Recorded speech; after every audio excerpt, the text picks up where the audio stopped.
Hey, it's Malachi James. Welcome back to the Tactical 10 podcast. In this video, I want to go over my belt setup. I'll get right to it.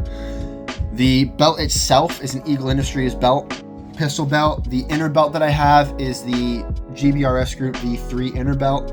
I do have their actual duty belt. I just use that for work. This is my home setup here that I have with me.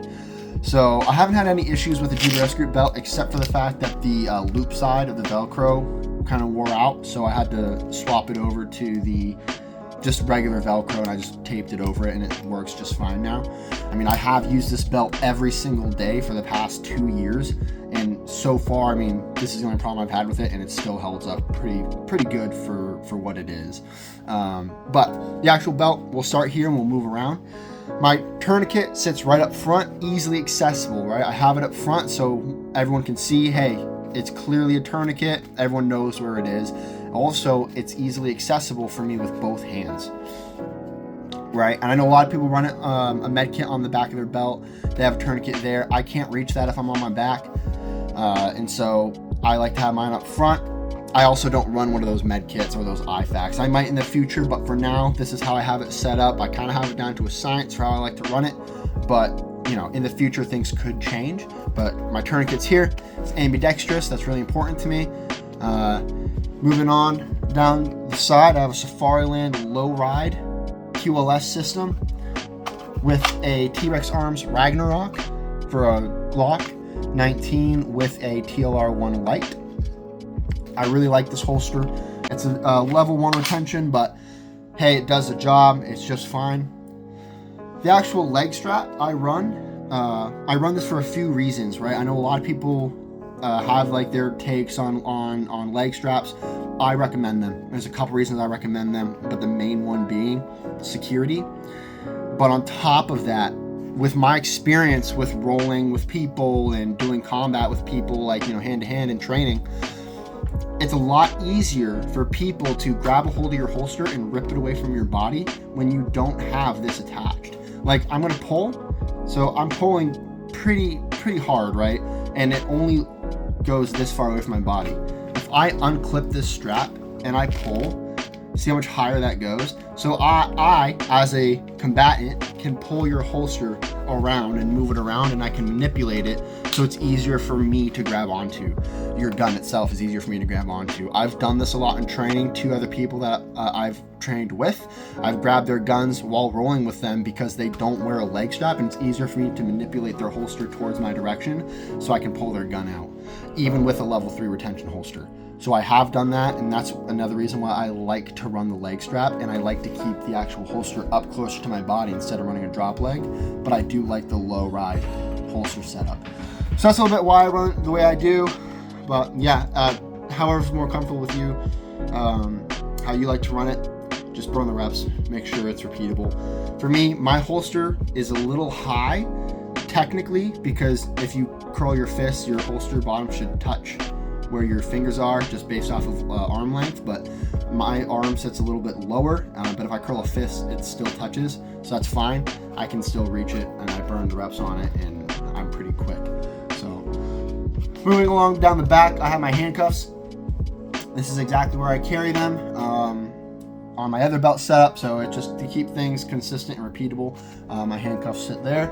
I have a dump pouch on my belt. I remember I made a video on that a while back, right? Why dump pouches aren't as useful as people think they are, or why they might be dumb. I made a video talking about GBRS's opinion on that, and like I said, I still run a dump pouch because this is my civilian setup, right? And so I do take this to the range, and so I find that a dump pouch is useful when I'm at the range, or if I'm doing something for an extended period of time and I don't have a lot of room to throw things, I'll just throw things in the dump pouch, right? But tactically speaking, I don't find them very useful, so I never really use these if I'm doing anything super tactical in training. I never use this. I usually use it if I'm at the range. I'll turn this way. I have a carabiner here, just so I can attach stuff to it. If I need to drag something, I can attach it to this carabiner. This carabiner is pretty sturdy, and I have some electrical tape on that carabiner as well. My magazines, or my magazine pouches, I have a double magazine pouch here for 2 rifle and 2 pistol. I carry a multi-tool on one of the pistol pouches, and I carry an extra Glock mag in my secondary one right there. I have the ability to carry 2 magazines. I can carry one here and I can carry one here.